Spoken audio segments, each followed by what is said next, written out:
When it comes to tailgating, you're in a league of your own, so you gotta pick a bun that plays at the same level. Ballpark Buns, otherwise known as America's favorite buns, always deliver the goods.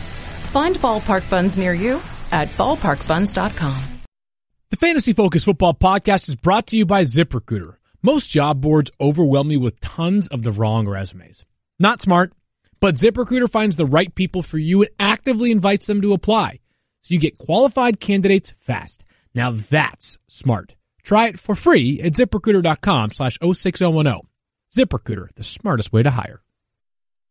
Fantasy, you're in the 06010.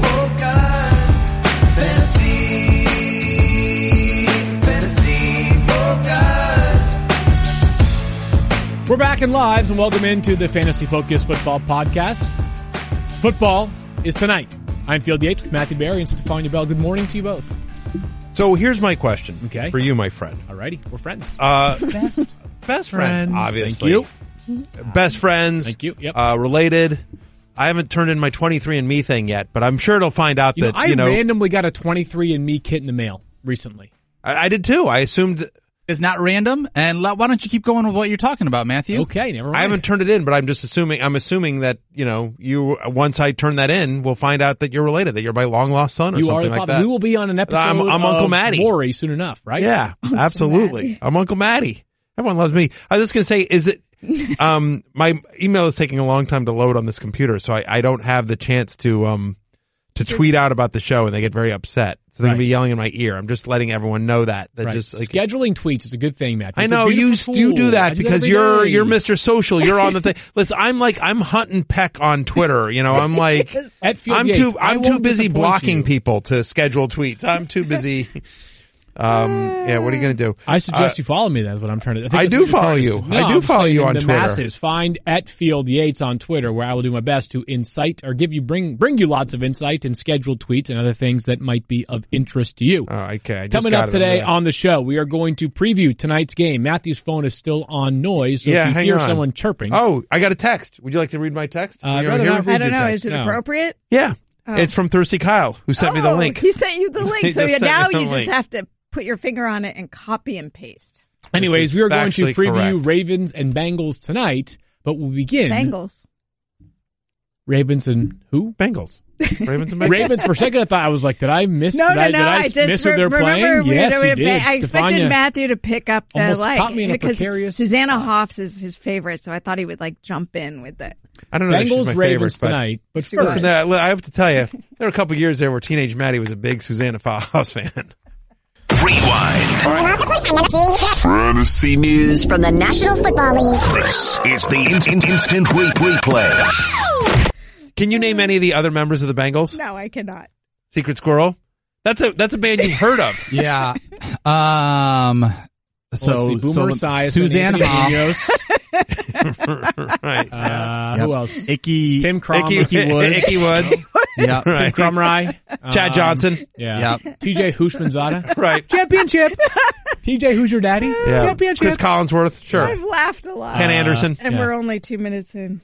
All right. Anyways, moving along. We got some news / Thirsty Kyle, look up who else was in the Bengals. Let's begin with a 3 list of 3 segment, if you will. What are you watching for in week 2? And I'm going to take first billing here as you should. Well, thank you, Stephania. Some might argue differently, but I am going to take first billing. We're going some of these are very specific. Some of them are more global. For me, the first thing that I am looking forward to in week 2 is how soon does Deshaun Watson recapture his top 5 upside? He was rusty in week 1, did not look like his 2017 self against the Patriots, did not make a massive impact with his legs. He rushed for 40 yards, but it was his arm that was more disconcerting. He completed just 50% of his passes, but we do believe that Deshaun Watson is going to get back on track, and one of the reasons why he was so successful as a rookie was because of the vertical passing game. And here's a good, healthy note from Kyle. Watson did 11.14 air yards per attempt in 2017. In week 1, his air yards per attempt was 11.03 yards. So again, he was stressing the vertical passing game to a degree, and that came without Will Fuller. Next up for Deshaun Watson is Tennessee Titans, a defense that we think can be had. Next up for me in terms of things that I am watching for in week 2 is 2 star running backs. Can I ask you a question, though? Sure. How long do you give Deshaun Watson before you start panicking? I'd say like 1 or 2 weeks max more, and then I'm going to start panicking. But I also know he's capable of turning the corner in 1 week and making everybody remember who he was last year. I think he's a special player, so I just want to be clear about that.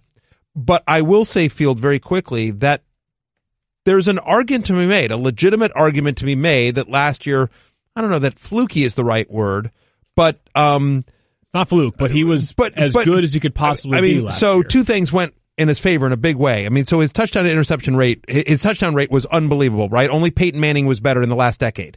And it was the 2004, right? It was not 2004. What was the 50 touchdown year? 2014. 2014. Thank you. God, I'm like, that's not right. When you were 60, when you were 70. Right. Well, Thank you very much. Exactly. Listen, it is what it is. I'm barely hanging on. I'm on 3 hours of sleep here. And then the other thing is that their defense was historically bad last year. I mean, it was like one of the worst defenses in the NFL, obviously due to a lot of injuries that they had, but they got into a bunch of shootouts last year, Field Yates. You're right. So does he need to, will these fantasy stats be inflated because he's, trying to make these furious comebacks? With a better defense, you would think the volume would be lesser. We shall see. I think that there's so little of that small sample size from 100%. last year that we can say is the definitive word on Deshaun Watson. I think I'm banking on the talent. My next question is this. Can David Johnson and Zeke Elliott overcome the offensive limitations? Now, in previous years, a bad offense has not prevented David Johnson from being a freaking star in fantasy football. Zeke Elliott has been a star in each of his first 2 years, but it was a much more functional offense than what they saw in week 1. Our friend Evan Silva, you can find at Evan Silva on Twitter, noted that over the past 6 games that he's played at least 30 snaps, Antonio Brown has gone nuts. And the reason I mention that is this.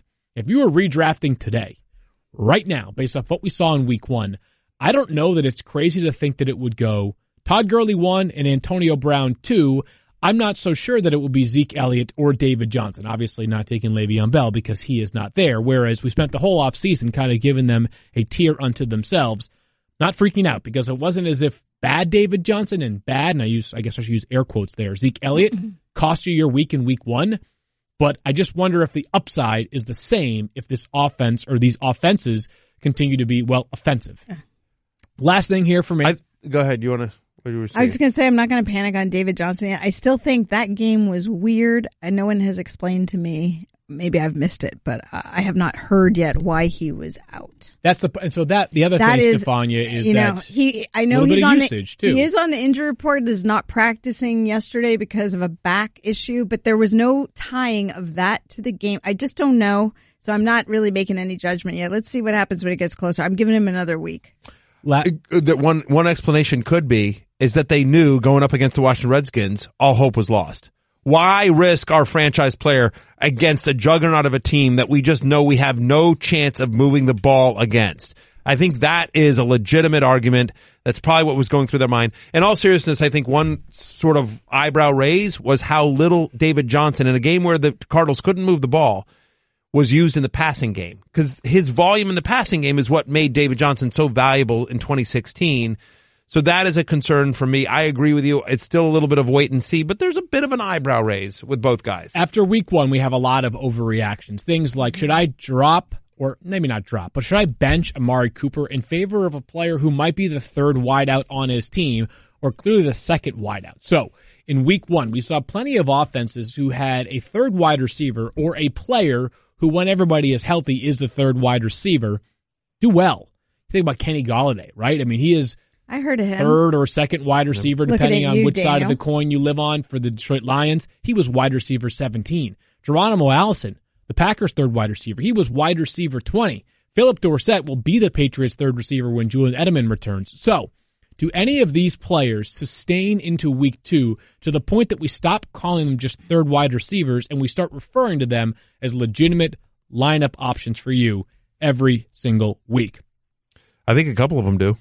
I'm very bullish on, especially Kenny Golladay. Sure, Golladay for sure. Yep. I mean, we've talked about Babytron. Shout out to JJ. We've talked about Babytron quite a bit in the preseason, and some of what I like. I mean, talked about how my bold prediction was Kenny Golladay more fantasy points than Marvin Jones here.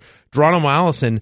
he's really interesting to me, not only because of the chemistry that he has with Aaron Rodgers, but Randall Cobb has dealt with injuries throughout his career. And Devontae Adams, Stephania, shows up in the injury report yesterday. I know. It's like the Packers have a few key players who are on their injury report, but Geronimo Allison was on our 3 list of 3 Yes, he was. early in the season. As somebody, if he was going undrafted, you should pick him up, and this is why. Along those lines of Geronimo Allison, he is our IBM Insight of the Week. Kyle, what more can you tell us about Geronimo's outlook? Geronimo Allison this week. Watson's giving him a 26.5% chance to boom this week, which would mean hitting his 15.1 point ceiling. They also have him at a 26% chance to bust, which would mean under 4 points. What side of the coin you guys on this week? Oh my gosh, you scared me. I just wanted to do that. Scared me. I just wanted to do that. I was afraid. I'm nervous about Geronimo Allison this week, and it has nothing to do with his talent field. It has everything to do with on the road at Minnesota against a Mike Zimmer defense with a banged-up quarterback. Yeah, I mean, he's a really good player, Geronimo. I think he's a good player. It's a bad matchup, and it's possible that he hit his apex for the season in week 1. Not a guarantee, but it's possible, if he stays as a third wide receiver role. It's possible that all of us hit our apex in week 1. Yeah, let's be honest. It's likely that one of the 3 of us. One of us. Not saying any names. Some of us hit their apex 10 years ago. Right. Let's be clear about that. Yes. Maybe the guy to my right in your left field, although I don't want to point anyone out. Matthew, you can actually... She's talking about me. You can. I didn't go to Princeton, but I was able to figure that one out on my own. You know your rights and lefts from I each really other. do. Matthew, I really do. My daughter's taught me. Your 3 list of 3 begins with another Packer, and perhaps no storyline that the NFL is watching more closely this week than Aaron Rodgers. Yeah, I mean, it's not a competition, but I think my storylines are better than your storylines, just to be honest, to be real clear about this. And we'll let them Appreciate just, that. you know what, make this a Twitter poll. Whose 3 lists of 3 storylines are better, Matthew or Fields? So we just heard Fields. All right. I guess because you assume that they always have to be either or. With mine. Yeah, that's fine. Don't. You can Stephania can play. I know. Let's Stephania play. That's fine. Do you know the polls have more than 2 options? No, I didn't. To be fair, Syracuse hasn't cracked the top 25 football poll in 50 years, which might explain some things. Yeah, at least we're Division I, Wesleyan. Well, remember when you guys beat Clemson last year and then lost your next 7 games? Yeah. To Directional State University?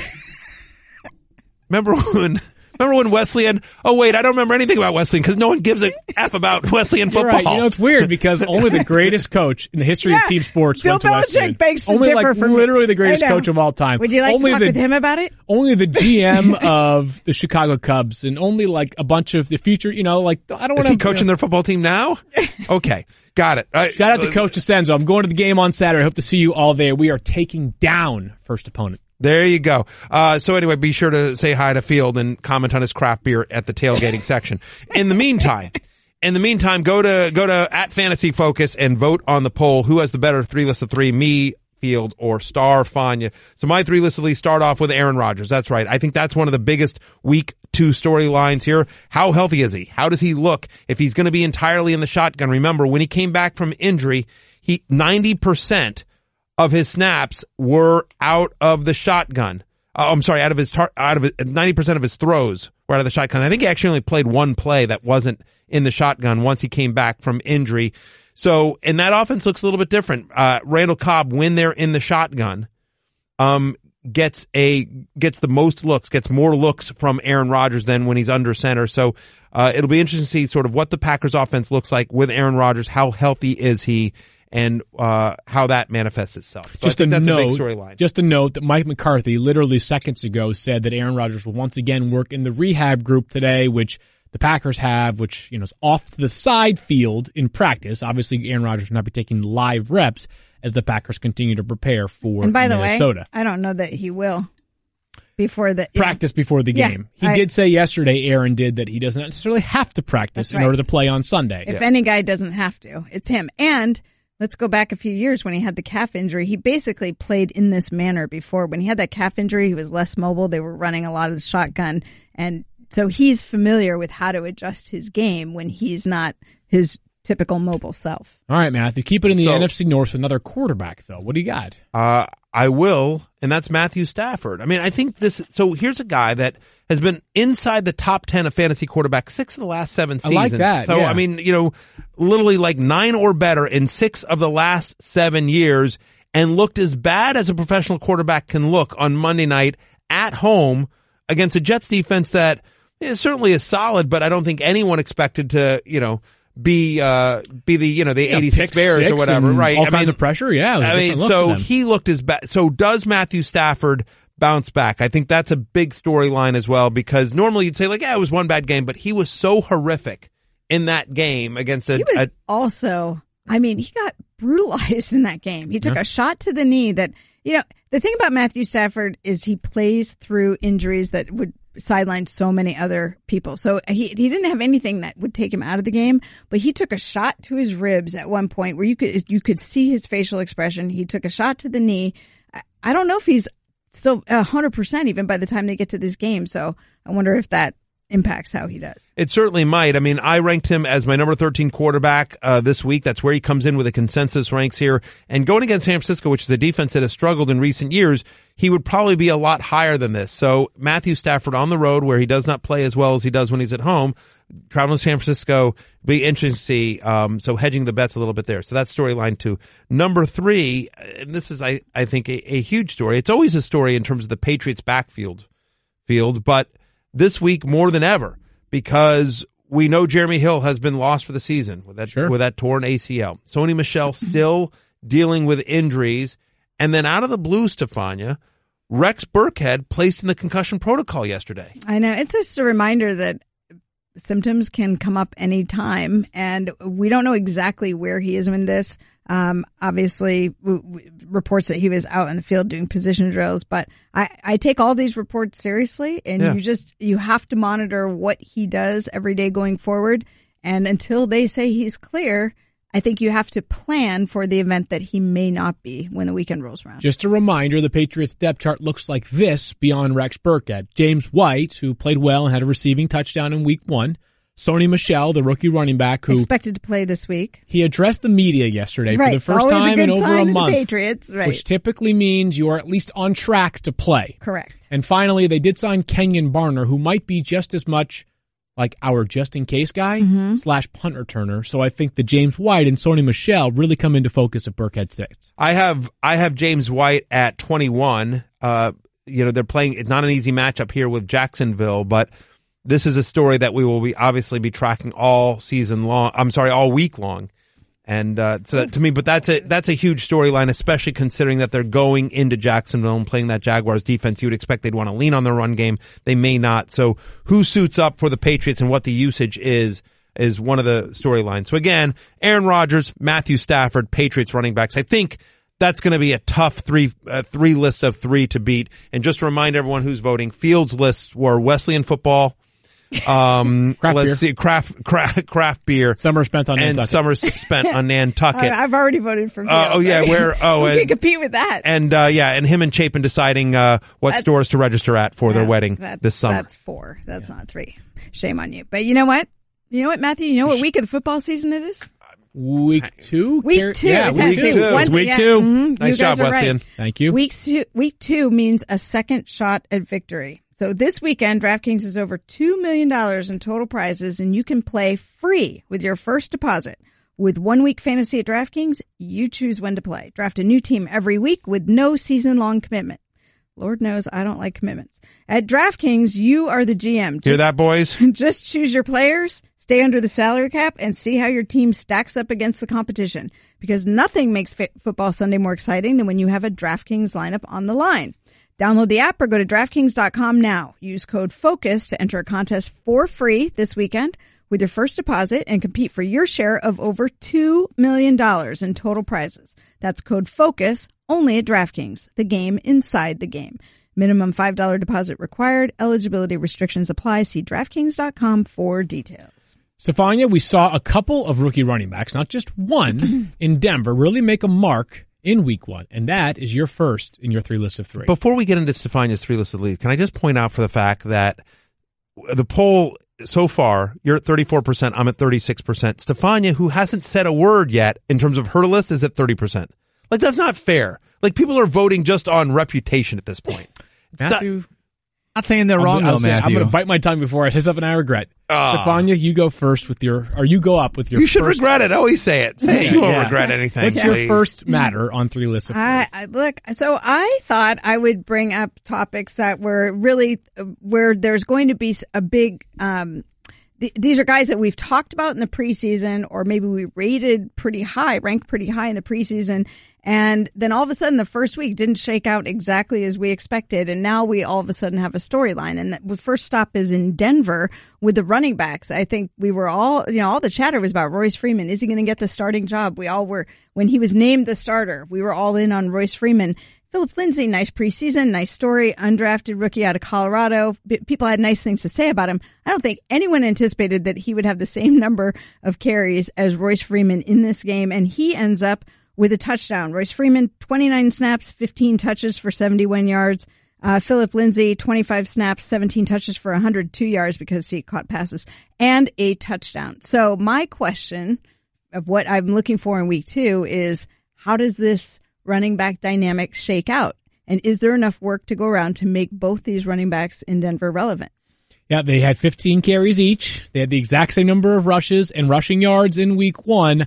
I tend to think that all things, in the end, it'll be the Royce Freeman show in the Denver backfield, but Philip Lindsay was certainly a compelling add in deeper leagues this week. Guess Stephania, who picked him up on the waiver wire in the War Room Stephania League? Bell That did. would be me. Your That's next right. topic, Stephania, is close to home. That's right. Shocking. I care very much about whether the 49ers can bounce back in week 2. Now they're playing Daniel's not very scary defense, Detroit Lions. So I think this is a nice opportunity for the 49ers at home to have a better game than they did on the road with the Vikings. But there are legitimate concerns there. Obviously, we know the storyline of Jerick McKinnon being out for the season. Marquise Goodwin hurt relatively early in that game on the road. We don't know yet if he'll be able to play, dealing with a deep thigh contusion. And so how does the 49ers offense look? They're having to continually adjust it on the fly. We saw some nice surprises in Dante Pettis. I think we saw a nice rapport of Jimmy Garoppolo and George Kittle. I'm very curious to see if they can bounce back. I think this is a nice matchup for them against Detroit's defense. According to a nice note from Thirsty Kyle, Detroit ranks 28th in pressure percentage since the beginning of last season, which is good to know since Garoppolo has struggled when there's been a lot of pressure in last week's game. He really hasn't had too many games to have a sample size worth, but he did struggle in Minnesota with that. How is Stephania ahead of me on the poll when she's talking about I didn't pick Redskins? In a lot of cases, Matthew, polls are popularity contests. You might want to take notes of how you're doing in this poll so far. Wow. Just saying. I think a lot of people care about Jimmy G. They want to see him bounce back. So there you go. I think just a lot of people like Stephania. Last one here, Stephania, is Monday Night Football. Yeah. You've got your eyes on that Seahawks-Bears matchup. First of all, look, we know I'm an NFC West homer, and I want the 49ers to do well. And I think the Seahawks are going to face a really tough challenge against the Bears defense. Bears defense looked amazing, particularly in the first half in Green Bay for a while. So they fell apart a little bit in the second half. I think they were sort of in awe of what was happening to them because of Aaron Rodgers. I don't think that's going to be the case in Seattle. Seattle minus Doug Baldwin. I really have questions on both sides here, but a lot of them come for Seattle. Baldwin's now out. We weren't sure how healthy he would be, but we know he's not going to play in this game. Who becomes the primary pass catcher? Is it Tyler Lockett? Is there enough volume to make him really relevant? And the running back situation was clearly Carson in the lead role. I'm curious to see how the Carson Penny workload divvies up in Seattle.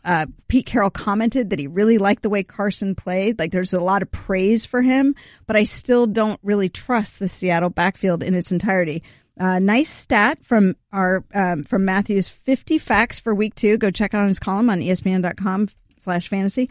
64.9% of Tyler Lockett's routes run came from the slot last week, which was a role change from 2017. Last season, the Bears were a bottom 12 defense when defending the slot in terms of both completion percentage and touchdowns. So that makes you wonder if, even if Tyler Lockett becomes the go-to, is the challenge against the Bears defense going to make him less relevant for fantasy purposes? So I think there's a lot to look at in this game. And then I'm excited to see Mitch Trubisky in his game at home and see if he can be more sustainable in terms of what he did last week. It's interesting because a lot of times we talk about players that are of Tyler Lockett's stature. He's like, 5'9", 5'10", 175 pounds.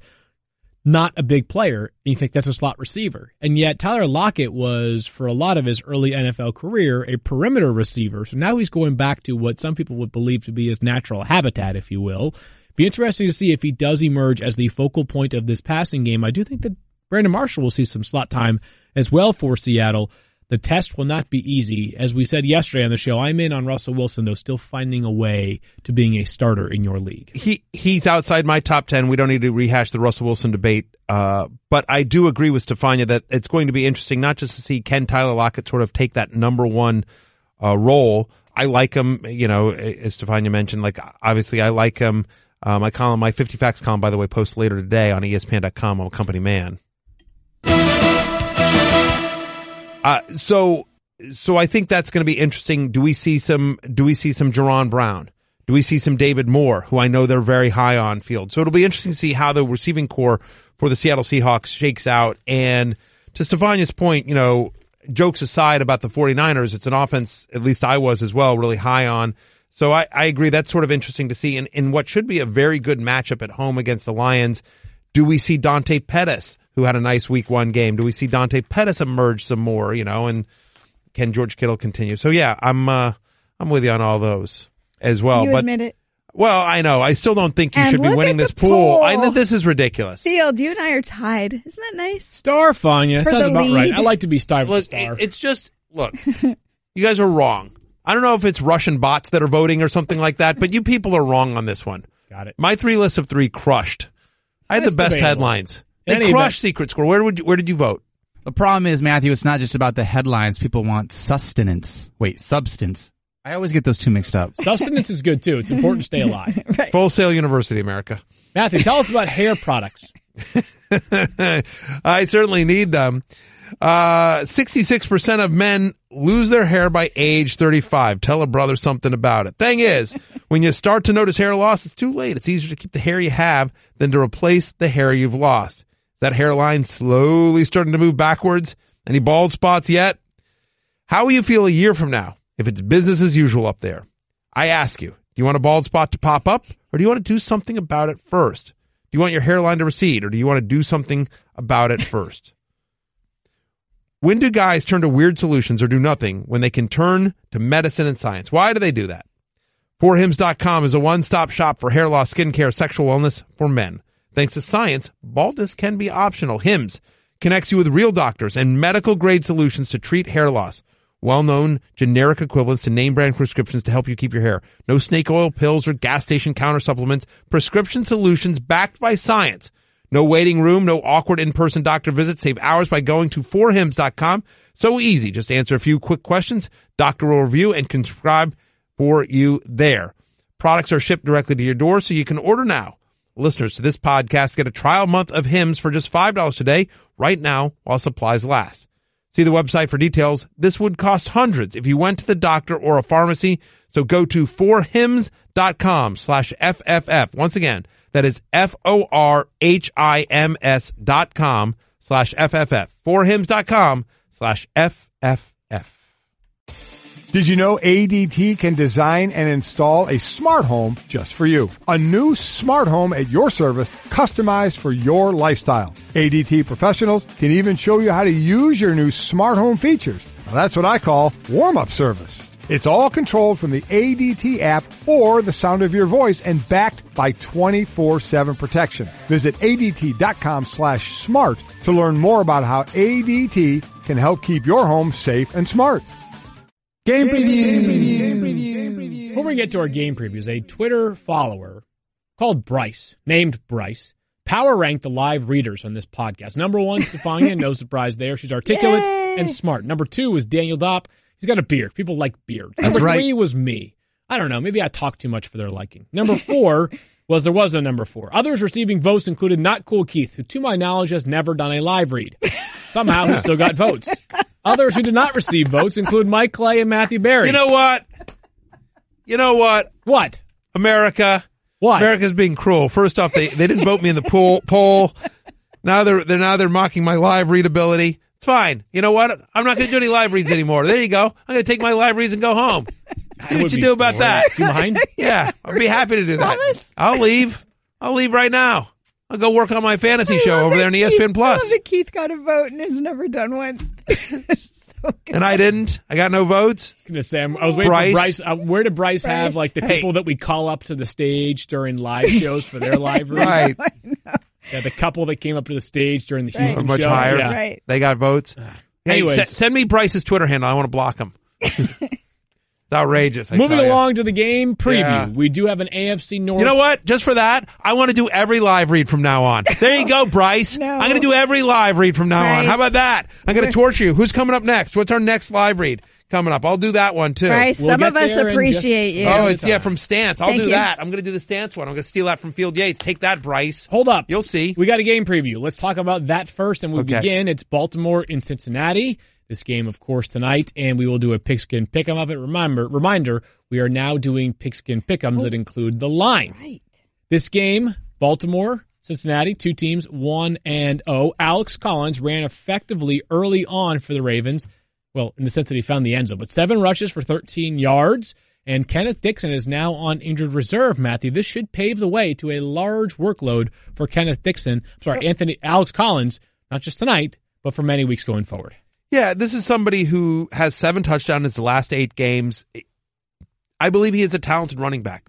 Their offensive line is healthier this year. Did you just burp into the mic? I did. It is what it is. What do you want from me? I'm talking and all of a sudden a burp came up and, we're live on Twitter and what should I have done there? Let's break this down for a second. What should I have done broadcasting professional Field Yates? What should I have done in that scenario? Like I decided to just sort of blow past it. But Right, all right, just now past it. that we're stopping and we're taking a whole spotlight on it. You should have what should I have done? suppressed it. No, field criticism. I Would've want to been know what field should I have great done. To have just said like, hey, Excuse the me? thing about Alex Collins is, excuse me, turn your head. It came up. I Burp didn't. off mic. You didn't expect It just flowed Well, out. you didn't expect it. No. Well, nothing you could do about it then. Right, of course. I was just asking. I was just confirming that you No. did in fact burp into the mic. Yes. The answer is yes, I did. Better out than in, I suppose. Yeah. So you want me to keep stuff in? better out than in, is what I just said. Right. Next time I'm going to burp on you. I would prefer that you don't do next that. time I'm just going to be like, excuse me. And just, all right. Anyways, let's Yeah. get back to, these poor let's just reset. people. Ravens, Yeah. Bengals tonight. For the video purpose, let's reset. Okay. Alex Collins had 7 rushes for 13 yards and a touchdown in week 1. Kenneth Dixon is now on injured reserve. We should expect a steady workflow for him, being Alex Collins, tonight and going forward, Matthew. That would be my expectation. I know people were probably a little bit disappointed with week number 1, but given how much they blew out the Buffalo Bills, and it wasn't a competitive game, candidly, from the start, Alex Collins didn't get a big workload. I think part of the fact that they pulled him was in anticipation of this Thursday night game against Buffalo well in hand. They know they've got a Thursday night game against a divisional rival couple of days. So you save Alex Collins. Remember, when these two teams played in Cincinnati last season, the Ravens ran the ball 42 times. They passed just 17 times. Now, their passing offense is in a lot better shape now than it was last season, and their offensive line is as well. Alex Collins, who had 7 rushing touchdowns in his last 8 games. You're thinking about the Cincinnati Bengals, who allow the 4th most yards per carry after first contact since the start of last season. Collins is a bruiser.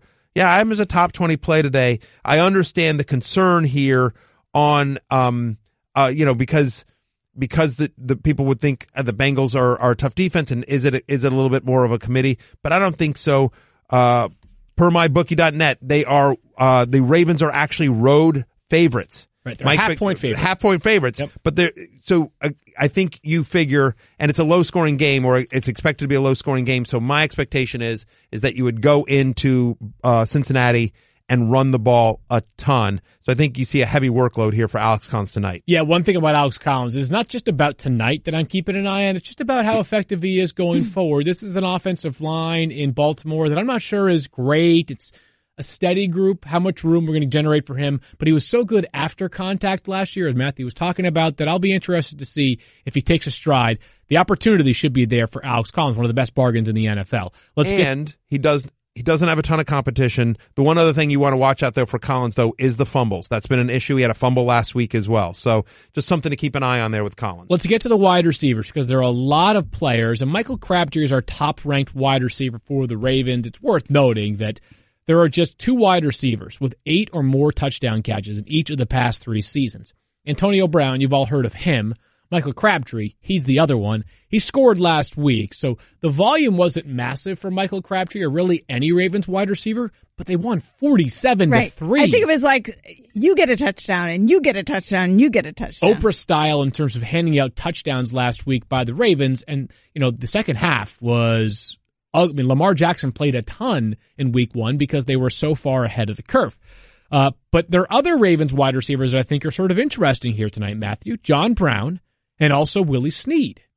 I think just seeing how this entire wide receiving core plays out, it's hard to your point, there was such a blowout last week against the Bills that it's hard to sort of get a sense of how this plays out. Willie Snead, of all people, led the team in targets. Him and Crabtree each had 6. Snead, 4 for 49 and a touchdown. But the Bengals, 6th fewest passing yards allowed to slot receivers last year. John Brown, we know, I've talked about him quite a bit, liked him a lot coming out of the preseason, got the touchdown, just three receptions, but did get the touchdown, 3 for 44 against the Bills. Since the beginning of last season, Bengals rank 2nd in terms of preventing deep completions. They are 3rd in preventing deep touchdowns. That's going to be the question mark for me, is seeing how this sort of plays out. I have John Brown in the 40s. I didn't rank Snead, or I ranked him low as well. I don't think you can truly feel like comfortable starting any of these guys, except maybe Crabtree, who I have as a top 30 wide receiver, but I'm the lowest on him of you guys. You guys, both Stephania and Field, you both have Crabtree ranked a little bit higher. It's just too much unknown on a short week on the road. It makes me a little bit nervous. Stephania, if you had to pick a second Ravens wide receiver, who would you pick, and how interested are you in that player? I'm keeping my eye on John Brown. Remember, it was just a few years ago, 2015, he had a 1,000-yard season, and the limitations on him really after that were the health issues. And everything has been on point since training camp this year. He's found a new home where he's very comfortable. They obviously like him a lot, and it became clear pretty quickly that he was a focal part of the offense. So I'm going to be watching John Brown maybe for a pickup a little bit later on. How widely owned is he in fantasy leagues? He was available on the waiver wire this week in terms of qualifying for it. I believe he was somewhere around, I think he was like 80% available. There was a lot of So, I mean, this is a John guy Brown that I could for the see taking. being a good pickup off the waiver wire and potentially really useful as the season progresses. Matthew, the beauty of life is the opportunity for redemption, the opportunity to grow and become someone that you had not previously been in your past. The chance to show that defining moments may not necessarily take place just on the gridiron or necessarily in other moments of great prosperity, but perhaps sometimes in a podcast studio. And with that in mind, All right, Bryce, don't screw it up. with the highest quality of socks, underwear, and T-shirts, there's no need for luck with Stance in your starting lineup. Stance has you covered with 31 NFL teams so you can support your team with their exclusive styles, delivering the ultimate in comfort and fit. Stance has you covered with basics that are anything but. The Stance R&D team utilizes innovative new technologies to drive the highest quality socks. Our quality yard blends not only give you the most comfortable products, but the most durable as well, Bryce. An attention to detail with seamless toe enclosures, anti-roll waistbands, this is underwear, of course, feather stitch seams, underwear and shirts, and moisture wicking fabrics to keep you comfortable. By the way, Field, I feel like moisture wicking fabric should be the name of a fantasy team. Our signature butter blend fabric is like nothing you've felt before, utilizing natural products to give you the ultimate softness that only Mother Nature could provide. Stance offers basics in a variety of prints, patterns, and colors. No longer just black and white. Plus, remember those NFL socks I mentioned? They have multiple designs for each team. Stance has you covered with basics that are anything but. Make game day every day by heading over to stance.com FFF to get yours now. I got to tell you, Matthew, I'm wearing a Stance shirt right now. Yeah. My nipples have never felt better. You know what? There's a lot of nipple talk on both this show and the fantasy show on ESPN Plus. It's streaming every day. It's just really soft. And it's good to know. Worth noting, by the way, Stance, S-T-A-N-C-E. Let me ask you something, Matthew, because they're I don't think I just crushed that. butter blend. What do you think? It was like a 7.5 out of 10. That was pretty good. I appreciate I thought it was pretty solid, Matthew. No, not cool, Keith. Let's see let me know what Bryce says. And by the way, feel free to make up what Bryce says because no one's going to know. I think that was okay, Matthew. I've definitely seen better, mostly from Stephania. But outrageous! You got me thinking about that butter blend boxer because I wear them frequently, and they are ridiculously comfortable. To the point that I'm noticing in our rankings, I have Andy Dalton ranked higher than Joe Flacco this week. Well, I have Andy Dalton ranked. Right. You have Joe Flacco ranked, and I don't. This is correct. Fancy yourself something a little different here. I bet you a pair of Stance socks that Andy Dalton will outscore Joe Flacco tonight. You on or what? I bet you a pair of Stance socks that Joe Flacco, who incidentally is elite, I am told. Confirmed? Will score more fantasy points than the Red Rifle Andy Dalton. You are on, my friend. All right, there you go. There you go. Done deal. Done deal. I think I'd rather give me the guy that's not going against the Ravens defense. Hey, Matthew. Yeah. Real quick, got something for you here. Yeah, what do you got? It's not Bryce. Okay. Just, for the record, it's not Bryce. But right. Slow Mardino says, I'm online now buying Stance socks. Best live read ever. Hey. Oh, pretty good. well, you know what? Like, That's pretty impressive. their socks are awesome. They really are. And they're cool designs, and they make you feel like I was never going to be a professional athlete. But when I wear Stance socks that have like team logos on them, it makes me feel like I'm sort of part of the team. Which, when you knew you were never going to be a professional athlete starting at around the age of 8, you take whatever you can get. I'm still waiting. I haven't convinced myself. I might be. Yeah, you might still have Be a a pro professional career athlete. left. Yeah. You could be a long snapper. Keep dreaming. Keep dreaming. You It's cannot good. be a long snapper. No. Let's get to the Bengals. Jake might have something to say about that. Let's get back to the Bengals. Joe Mixon starts off our Bengals conversation. Top 13 consensus rank for us. Matthew and I both have him at 12. I think the question might be not so much are you starting Joe Mixon, but if Joe Mixon has a strong performance tonight, might we need to reconsider the tier in which he is regarded for fantasy the rest of the season? 100%. His workload was ridiculous. Giovanni Bernard on the field for literally 9 snaps. Mm-hmm. It was all Joe Mixon, and so that kind of volume with his talent, I mean, he was really good. It's one thing to do it against the Colts, though. If he can do it against the Ravens, then I agree with you. Volume-wise, he's already an RB1. But I think if you were redrafting today, I think he would probably go inside the top 12. But I think if he has a big game tonight against the Ravens, you have to sit here and say, like, wow, he's in that 6, 7, 8 range. He's right there in sort of the Leonard Fournette, Melvin Gordon area. That range, right? Yeah. You'd like them slightly more because of a longer track record, but Sure, yeah. No, I agree. Our friend Ryan Russillo, who does a couple of different podcasts now, one with us at ESPN and one at The Ringer, mentioned on the Dual Threat podcast, which is his Ringer podcast, that, sometimes when you play in an isolated game, which tonight is a Thursday night game, there's no other games going on, narratives can take shape in a different way than if you happened to play at 1 o'clock. Like he was using Matt Ryan as a reference. Like Matt Ryan happened to play average in the only game going on, so everybody's like, yeah, Matt Ryan's terrible. But, so my point is this, if Joe Mixon goes for 100-plus yards tonight, the narrative might be tomorrow. Like, we're going to be getting questions like, do I need to trade Christian McCaffrey or Leonard Fournette for Joe Mixon, or vice versa? Right. He has a chance, though, to, I think, really establish Joe himself. Mixon or Le'Veon Bell. Right, exactly. Well, he has a chance, to, I think, to establish himself as a legit RB1 each and every week, because if you can get it done against Baltimore, you can get it done against basically anybody. I agree with that. A.J. Green this week inside our top 10. Again, Stephania, I think the volume is so key for him because this Ravens defense, not just good against the run, but also good against the pass. Yes, and look, he's Andy Dalton's guy. I mean, Tyler Eifert, who we'll talk about in a minute, is there now as a potential red zone threat, although he got no looks in the red zone last week. I think A.J. Green is always the guy who can go up and get it. I feel like no matter the defense, he is the one that Andy Dalton will put the trust in if he's going to just air it out and trust A.J. Green to not only go up and get it, but to be able to make a move and get the additional yards after the catch. Hard to debate against A.J. Green, difficult matchup, but like Odell Beckham Jr. last week against the Jaguars, you just got to find a way for your best players into your lineup. But Matthew, the second wide receiver in this offense might be John Ross. He had 1 catch for 3 yards and a touchdown. At what point do you believe John Ross becomes rosterable? What would you need to see out of him to make that case? Significant usage. I mean, look, I know he caught the touchdown, but look, if you look at his routes run or his snaps from last week, it wasn't significant. I think Tyler Boyd actually got more run than he did last week. So I need to see significant usage, in opportunity. Fantasy's about opportunity. He managed to capitalize on what limited opportunity he had in week number 1. But I need to see a longer, I don't mind rostering him in a deeper league or certainly in a dynasty league, but John Ross, who has tons of talent. I mean, he was a top 10 draft pick in the NFL last year. Sure. Yeah. But I would need to see some more consistency in terms of his usage before I was willing to, start him. And Tyler Eifert, finally, Stephania, you are the highest on Tyler Eifert this week. What has gotten into you? Jordan Reed and Tyler Eifert. Jordan Reed and Tyler Eifert. You're going delirious. This one, like, I won't draft him. I'm not touching him. No way. Stay away. And now she's like, I'm all in on Jordan Reed and Tyler Eifert. No, here's the thing. I love him. Let me be very clear. I did not draft Jordan Reed, nor did I draft Tyler Eifert. However, these are weekly rankings, Matthew, not season long. So I am doing this for the people.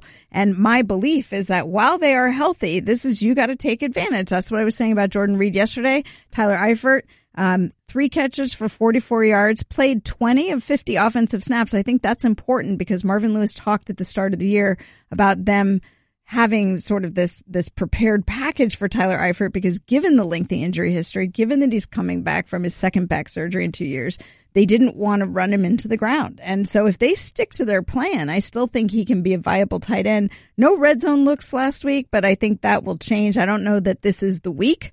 This is obviously a very tough matchup against the Ravens, but we'll see. We'll see. I think that Tyler Eifert, he has opportunity because Andy Dalton likes him when he's there and he trusts him. And he's healthy right now, so that's why I have him ranked so high. I'm going to say he's healthy. There are other tight ends that are not. He's got upside as a red zone threat. So Tyler Eifert, he's fine as a top 10, 12, 15 option. You don't love the matchup, but the question with Eifert has never been talent. It's always been health. He is a touchdown machine when he has been out there, and he will be out there tonight.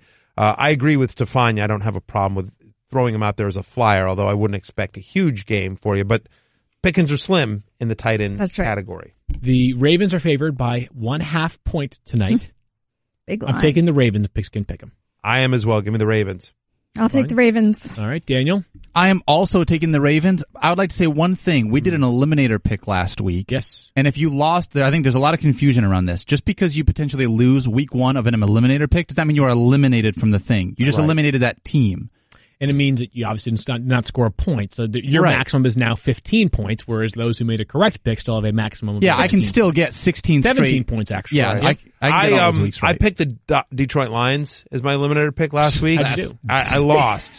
I lost. Because I don't know if you were aware, Daniel, but the Lions just got destroyed, brutalized. That wasn't very smart that you picked the Lions. It got to a point where ESPN actually turned it off. ESPN, ESPN pays literally billions of dollars Daniel with just an S, walked billions of dollars for the rights to Monday Night Football, and we switched the Lions off. We literally put the Lions over on 2 to get to the Rams and the Raiders. I don't think that's ever happened in the history of Monday Night Football. We've taken the game and literally moved it over to another channel. I don't know that that's ever happened anyway. Who did you pick? But my pick last week was the Ravens against the Buffalo Bills. Yeah. And my pick this week will be the Chargers against the Buffalo Bills. My pick last week was also the Ravens against the Buffalo Bills. So, nice pick. So we have a point. Listen, I guarantee you that Matthew and I are going to beat both of you guys in eliminator total scores by the time we get to the end of the year. Okay, done. Butter blend boxer is the Fighting preferred words. stance bet if you'd like to do that. All right. Anyways, let's get back to the picks. I got the Ravens. Matthew? Ravens. Yeah. Give me Ravens behind my elite Joe Flacco.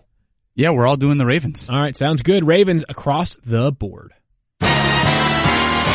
It's New York Times bestselling author Matthew Berry with another self-serving, self-indulgent, all-about-me promo.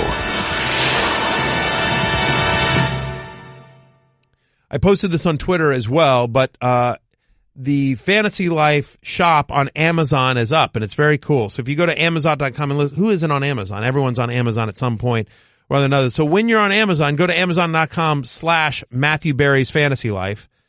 Or you can just, search for Fantasy Life and you'll get there. They're running a promo. Almost all the selections over there on the Fantasy Life store on Amazon are Prime. So you get it in a day or two, which is terrific. Anyway, I use Prime more than is perfectly healthy. It's not healthy. I use it so much. It's unbelievable how much my wife and I use Prime. Easy. Yeah.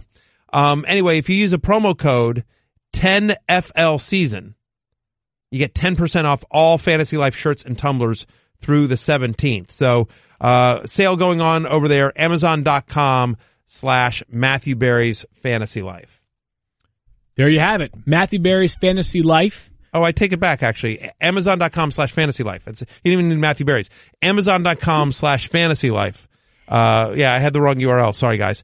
Amazon.com/fantasylife gets you there. So you're slightly better at live reads than you are crappy promos. Right. Congratulations to your you. own promo. I'm a disaster. It is what it is. All right, let's get to something that was fun. It is 1 week into the fantasy season, which means we are 1 week into the Celeb League. After 1 week, here are some of the notable matchups. Well, all the matchups from last week.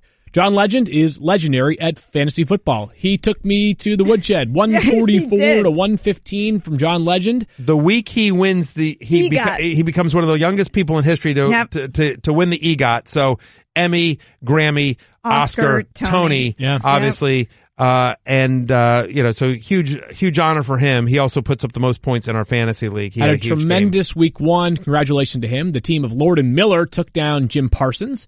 Miles Teller continues a strong showing in the fantasy league. He took down Rachel Lindsay. He had the 3rd most points in the league this past week. Evan Longoria takes down Joe Russo, 123 to 102. Anthony Mackie with a massive week takes down Matthew. Matthew had a good week as well, but 142 from Anthony Mackie, led in part by, Alvin Kamara 42 points. Yeah. What are you going to do? Zac Efron took down Darius Rucker in a battle of 2 studs, and Stephania Bell with another strong week herself. She gets a first win of the season over the team of Anna Ferris and Sim Sarna. Congratulations to you, Stephania. You are the only one of us that has a win. Coming up this week. Me. Well, that'll change this week because Stephania and I play each other in the Celebrity League. You're feeling that confident, are you? Well, yeah, sure. Why not? Okay, we'll see. Looking forward to that. Daniel, let's get to a Twitter question. Yeah, actually, we have a Twitter question here coming in about a name game. You guys mind if we play a quick name game? Sure, let's do it.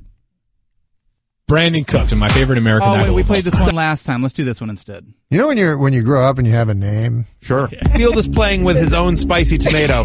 I just don't want to touch it. Why do you hate Devontae Freeman? Why do you hate Aaron Rodgers? I don't want to leave before we talk about Golden Tate. So many names to choose from. Field brought up Boner. But when I squeeze it, nothing happens. And then Mike Clay brought up Boner. Now a groin issue. We don't know where that is. You don't know where the groin is? What's with Ted Ginn? I'm just Why can't warning you just tap it? Because Carson Palmer sucks. I'm an attractive human. Oh, you are. You are. You're very attractive. This is getting creepy all of a sudden. Put your shirt on and tell me some fantasy advice. Matthew Berry, you're a son of a It's a family show. Yeah, that's so good. Pretty good. That one came from Daniel Martin. Thank you, Daniel Shout Martin. out Daniel Martin. That was awesome. Daniel. Nice job, well Daniel. done. All right, we've had a number of questions here in the chat about Chris Hogan this week. Obviously had a rough week 1 going up against the Jags here in week 2. So, Chris Hogan or Amari Cooper? I'm going to go to my ranks and defer to that, but my instinct is Chris Hogan, but I have to look at it closer. I would agree. Both have tough matchups. In matchups where you have a tough matchup, give me the guy that's getting. And when you're in a tough matchup, I prefer the guy that is going against that has Tom Brady as his quarterback than the guy that has Derek Carr. I'm not sure if that was English, but Matthew wants Chris Hogan over Amari. I'm on 3 hours of sleep. It is what it is. Okay. Chris Hogan. When you have a tough matchup, you have a tough matchup. I'll take the tough matchup. You're taking the tough matchup. In order to win the game, you got to score more points than you The allow. fact of the matter is like, I didn't say anything You incorrect. had to drop a fact of the matter is. That is the best part of the whole thing. That's your line this year. It's your binky. Fact of the matter, the bottom line is this. You do the bottom line is this so much more than I do fact of the matter. Poll. Put that one up. Oh, I guarantee oh you. my, Hang on. Field constantly I'm going to does. throw in a third one. Candidly. I do candidly a lot. You candidly. Yeah, but we I have do to candidly a lot in do there. Field, bottom line versus Matthew. Fact of the matter is, I already know who's running away with this one. All right. I think so too. I don't. I don't even realize that I say the bottom line is a lot. The bottom line is this. You say that all the time. You know like what's making funny? this personal right now. He's very disgruntled. I'm sorry. I know. I've had a tough show. I've taken a lot of grief this show. I've taken a lot of shrapnel this show. Fun for everyone. A lot of shrapnel this show. It's fun for everyone. Chris Hogan or Marvin Jones? Chris Hogan for me. Hogan. Or who? Marvin Jones. Oh, Hogan. Chris Hogan or Michael Crabtree? Ooh. I've got Hogan at 21, Crabtree at 22. Yeah, so it's close. I'll flip the coin. I'd have to go look at my rankings too before I answer that one. So move Who on. is it? Who is it? Hogan. Chris Hogan or Michael Crabtree? Hogan for me. I don't even know where my play. I know it's tough. I'm gonna keep going, Stephania. We can come back to you. All right, Chris Hogan or Josh Gordon? Hogan for Gordon. consistency. You said Gordon, Matthew. I say Gordon. Look, he's going to be Marshawn Latimer's going to be on him a lot, but I think it's only going to take one deep play on for Josh Gordon. Lattimore obviously got burned a lot by Mike Evans last week. Yeah. Okay. Chris Hogan or Corey Davis?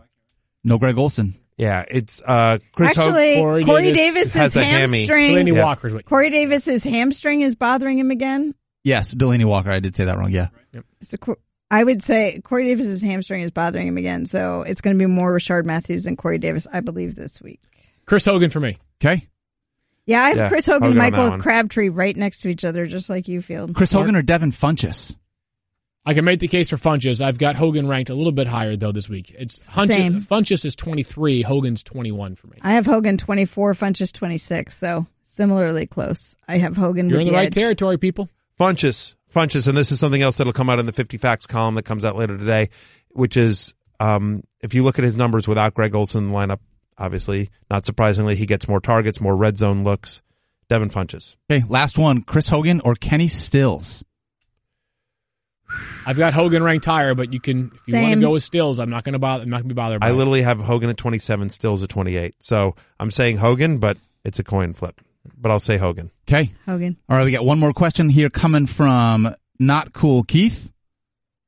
Or Keith, you maybe- could just ask us these questions in the hallway or something. You don't have to do it on the show. You don't have to take show time to do this. I'll tell you what. Like you have our phone numbers. You could literally text us. I got it now. Okay, got Sorry, it. thanks for the pause, though. There you go. AR2485 wants to know, he has a problem because he says he has A.J. Green starting tonight, but he also has the Ravens defense that he drafted. So essentially, this would just be a bigger question.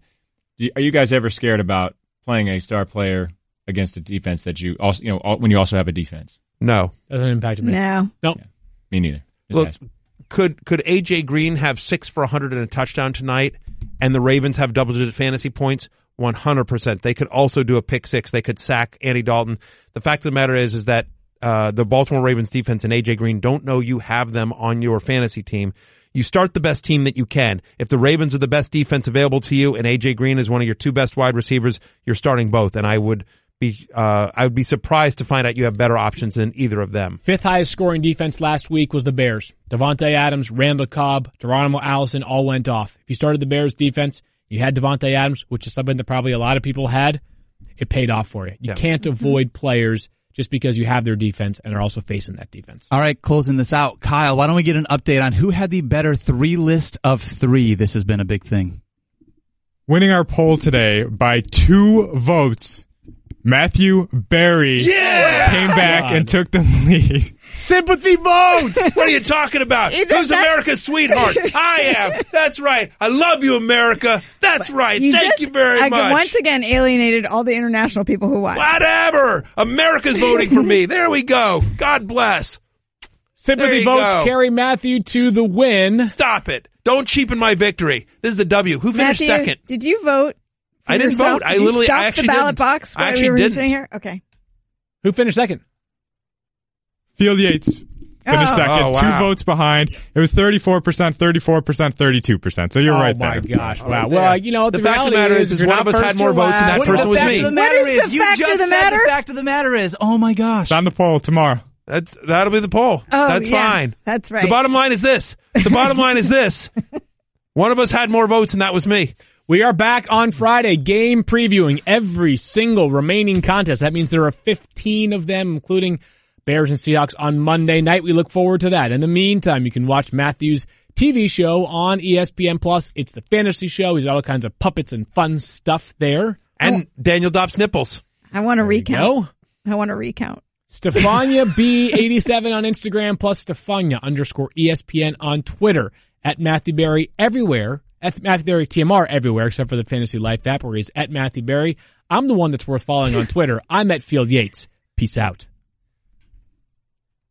You're not allowed to say peace out. You said the bottom line is. It doesn't matter. You're not allowed to say peace out. There's you can't steal my thing. In your eyes when you were like, what just happened? What just happened? All right, So 2 more over polls here. for tomorrow. 2 more polls for tomorrow. Number 1 is I want to know who do they want reading live reads? Me, Field, or Stephania? Because there was just one guy, Bryce, did the power ranking. So let's do an actual poll. Who did the best in live reads, or who do you want doing live reads? Me, Field, or Stephania? And then also, is Field allowed to say peace out? Yes or no? Well, look, 17 of the first 19 votes are in. And fact of the matter is most common over the bottom line is. That just, honestly, that just means that people are tuning Field out. They're hearing what I'm saying. I'm sure that's it. Peace out. You're in the 06010. Never gonna hustle in case you didn't know. Matthew Berry, TMR. You guys go ahead, give me grief for being on SportsCenter for 45 seconds. I think you could do better than me because I don't think you could. Jailbait, Field Yates. You're terrible at hashtag improv. At Field Yates. At Field Yates. Stephania Bell. Oh, don't let Barry convert you. Secret Squirrel, Daniel Dodd. Make it happen. Mediocre fantasy advice. You're older than people realize. That never stops. Loyal 06010 listener.